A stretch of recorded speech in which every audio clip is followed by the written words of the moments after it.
अब हम करेंगे क्वेश्चन नंबर 23। तो क्वेश्चन नंबर 23 कहता है find all points of discontinuity of F where F of X is equal to. इस तरह से हमारा ये फंक्शन डिफाइन किया गया है। तो एक चीज़ देखो, हमने कहा कि अगर कोई फंक्शन एफ है ये कंटिन्यूअस है और एक फंक्शन है हमारा जी, ये भी कंटिन्यूअस है। दोनों अगर फंक्शन कंटिन्यूअस है तो एफ एक्स अपॉन जी एक्स भी कंटिन्यूअस होगा, सिर्फ उन पॉइंट को छोड़ के जिन पॉइंट्स पे जी जो है वो ज़ीरो हो जाए। सिर्फ उन पॉइंट्स को छोड़ देंगे, उसके अलावा ये हमेशा कंटिन्यूअस होगा।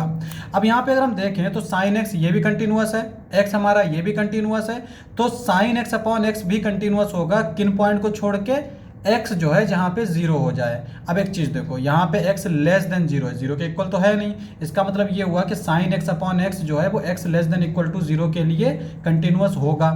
तो जो जीरो से छोटे नंबर है उन पे हमें चेक करने की ज़रूरत है नहीं। दूसरी चीज़, ये जो फंक्शन है ये हमेशा कंटिन्यूअस होता है। अब यहाँ पे x greater than equal to zero की बात कर रहा है तो x greater than equal to zero पे तो कंटिन्यूअस होगा।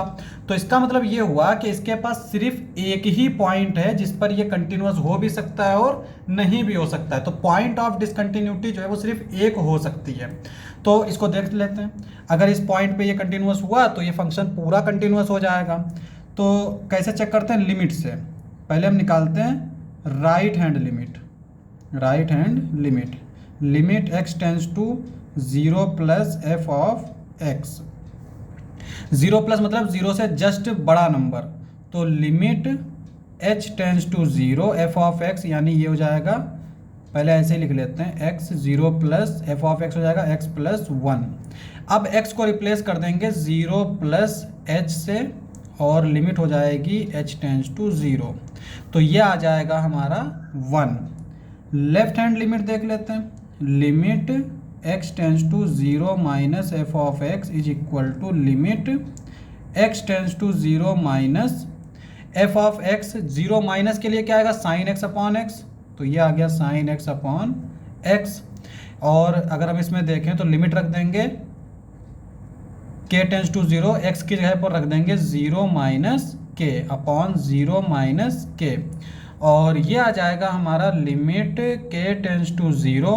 ये ऊपर हो जाएगा माइनस साइन के और नीचे माइनस के, माइनस माइनस कैंसिल, तो ये आ जाएगा साइन के अपॉन के। और साइन के अपॉन के क्या होता है, अगर limit k tends to zero है तो ये होता है one.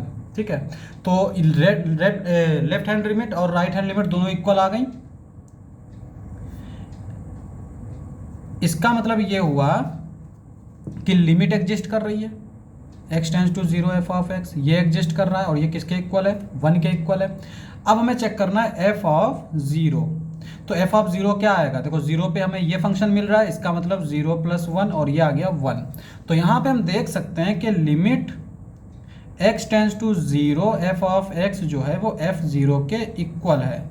This implies that f is continuous on x is equal to one और x is equal to zero, और जीरो पर ही सिर्फ हमें चेक करना था, उसके अलावा तो ये हमेशा कंटिन्यूअस है। इसका मतलब ये हुआ कि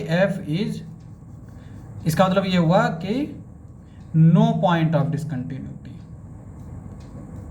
तो इसका मतलब कोई भी पॉइंट डिसकंटिन्यूटी नहीं है। ये हमें प्रूफ करना था।